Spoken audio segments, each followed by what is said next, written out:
Você acredita que nessa semana me perguntaram se a gente deveria conhecer a Bíblia toda para ir para o céu? E essa pergunta não é muito difícil de responder, porque os próprios discípulos de Jesus, em sua maioria, não eram alfabetizados. E é claro que Jesus não criaria uma limitação acadêmica para a gente escalar a caminhada do céu. Você não acha mesmo?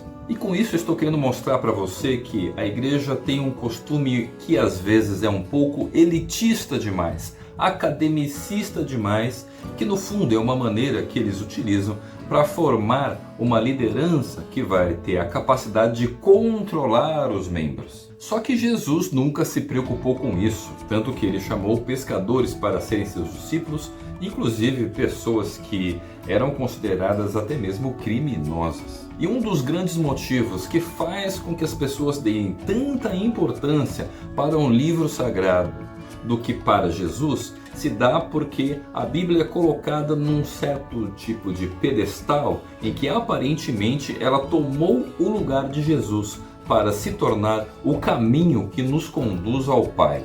Ou seja, se tornou um tipo de idolatria. Mas não se trata somente da Bíblia, poderíamos citar também as lideranças humanas e os próprios lugares de reunião. Nos dias de hoje a gente vê também as pessoas pregando mais a respeito da Bíblia, venha conhecer a Bíblia, ou siga ela como se fosse o manual de vida, ao invés do Espírito Santo, que foi o que Jesus deixou para a sua igreja, para os seus discípulos. Ele disse que o Espírito Santo nos conduziria para todas as coisas. O Espírito da verdade é o que nos conduziria para conhecermos todas as coisas que precisamos, para que então tenhamos um caminho sólido na direção do reino celestial. Mas eu sei que tem gente que deve estar questionando que mais alguma coisa da Bíblia a gente deveria conhecer. Não precisa ser ela toda, mas algumas coisas são importantes de se conhecer. Então, para você que tem essa questão, ou talvez esse chamado um pouco mais acadêmico, porque talvez você tenha que ensinar outras pessoas, é recomendável que você estude principalmente qual é a sua relação de discípulo com o mestre que você deveria desenvolver com Jesus, assim como o relacionamento de se permitir ser guiado por toda a verdade, pelo Espírito Santo. Então, conhecer os textos que se tratam de Jesus, que é o Filho, do Espírito Santo e também do nosso Pai Celestial.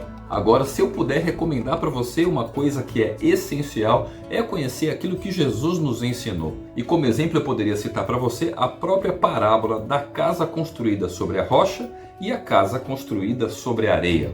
Ali Jesus diz que muitas pessoas vão ouvir, inclusive vão ouvir a Bíblia toda, mas Jesus nos ensina que não devemos simplesmente viver como ouvintes e conhecedores da palavra, como muita gente prega por aí. Porque para Jesus não é suficiente que você seja um cara que bateu o cartão para estar no culto, ou ainda preencheu a lista de presença que você foi na reunião.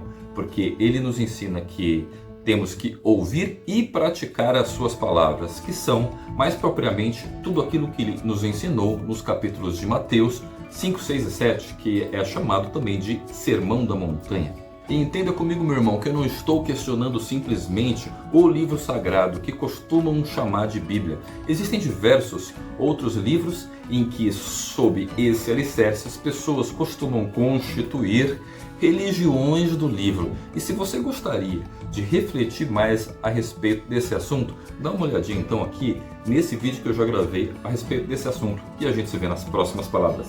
Falou! Se inscreva no canal e ative o sininho para receber as notificações dos próximos vídeos. Tchau!